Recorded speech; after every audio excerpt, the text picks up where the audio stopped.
오늘날의 자동차 안에는 다양한 종류의 전장 장치가 들어가게 됩니다.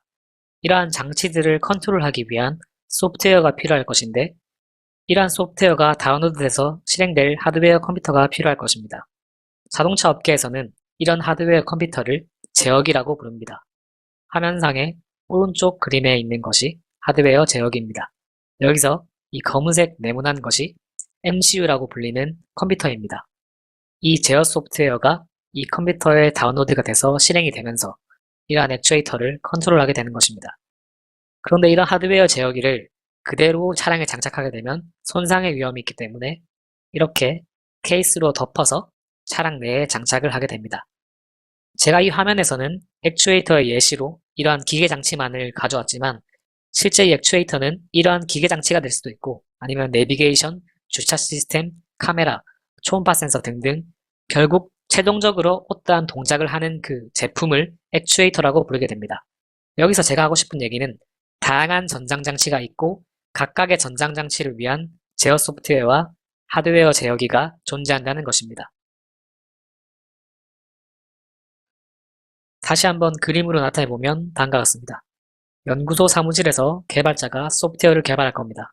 근데 이 소프트웨어는 여기 컴퓨터에 있는 것이기 때문에 결국 여기서 만든 소프트웨어가 여기 제어기로 다운로드가 돼야 됩니다.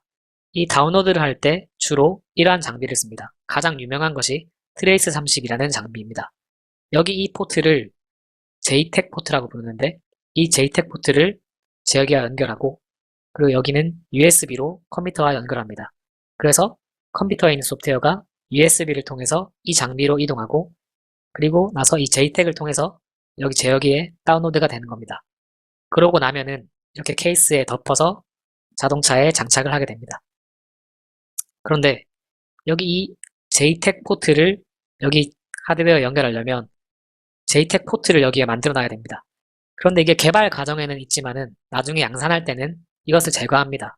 왜냐면 요즘에 해커들이 이 장비를 이 포트에 연결해서 현재 이 컴퓨터에 다운로드된 소프트웨어를 분석할 수 있게 됩니다.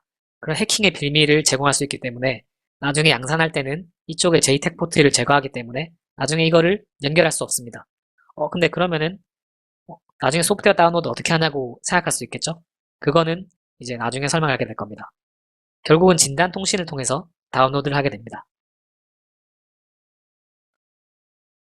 지금까지 소프트웨어가 개발돼서 제어기에 다운로드되는 과정을 설명드렸습니다. 이제부터 본격적으로 진단 통신이 등장하게 된 배경에 대해서 설명드려 보겠습니다. 개발 과정에서는 소프트웨어가 굉장히 빈번하게 수정될 겁니다. 이 예시처럼 버전 1.0, 2.0, 2.1 뭐 이런 식으로 수정이 되겠죠.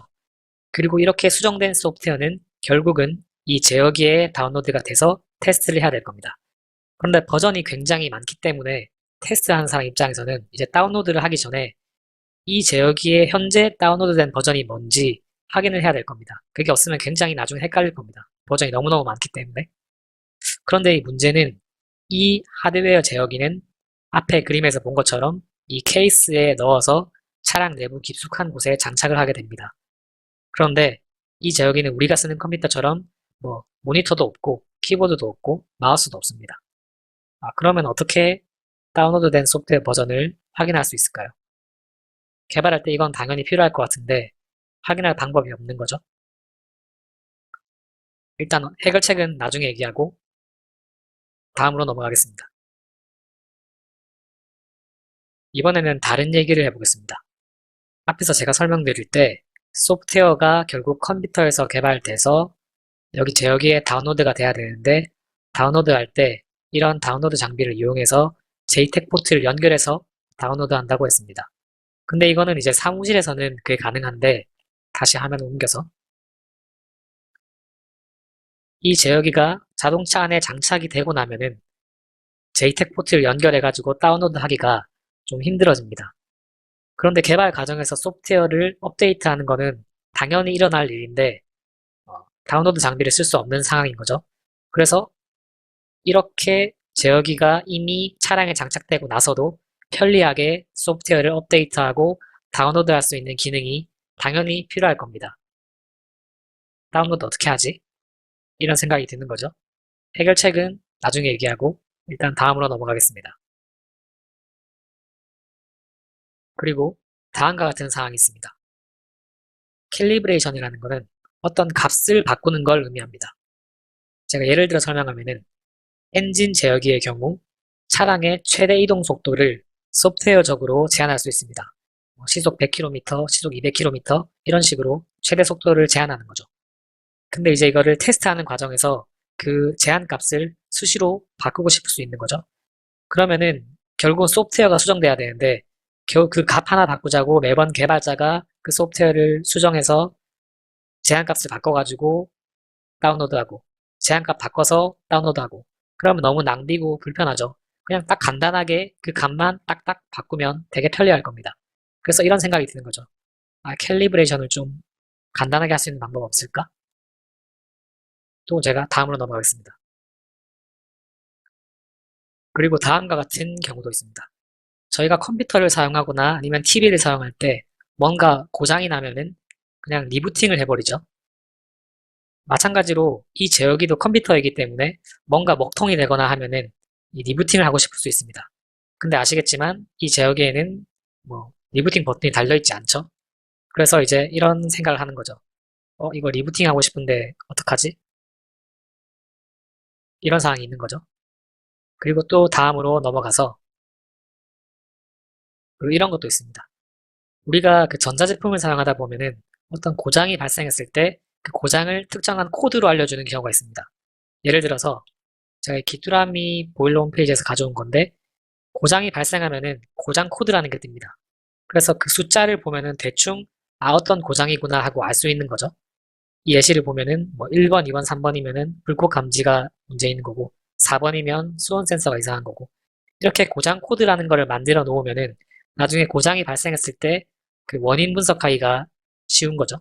그런 거를 이제 자동차에도 그런 게 있으면 좋겠다라는 생각이 드는 거죠. 그래서 뭐 그런 코드를 만들었다고 치고 근데 만들었다고 하더라도 앞에서 계속 말한 것처럼 확인을 할 방법이 없는 거죠. 고장이 어떤 종류의 고장이 났는지, 고장이 몇 번 발생했는지, 고장이 났을 때 혹시 차량의 속도는 얼마였고, 배터리 전압은 얼마였고, 이러한 정보들을 여기 저장해가지고 편리하게 확인하고 싶은데, 편리한 방법이 없는 거죠. 고장 기록 확인할 수 있는 방법이 없을까? 그런 생각이 드는 거죠. 제가 이런저런 예시들을 설명했는데, 결국은 그 전장 장치들을 개발하다 보면은 이러한 기능들이 있으면 좋겠다라고 모든 사람들이 생각하는 겁니다. 그래서 이러한 기능들을 가능하게 하는 것이 진단통신입니다. 제가 이 강의의 제목을 진단통신의 등장 배경이라고 설명하긴 했지만은 결국은 진단통신의 기능을 설명하는 거기도 합니다.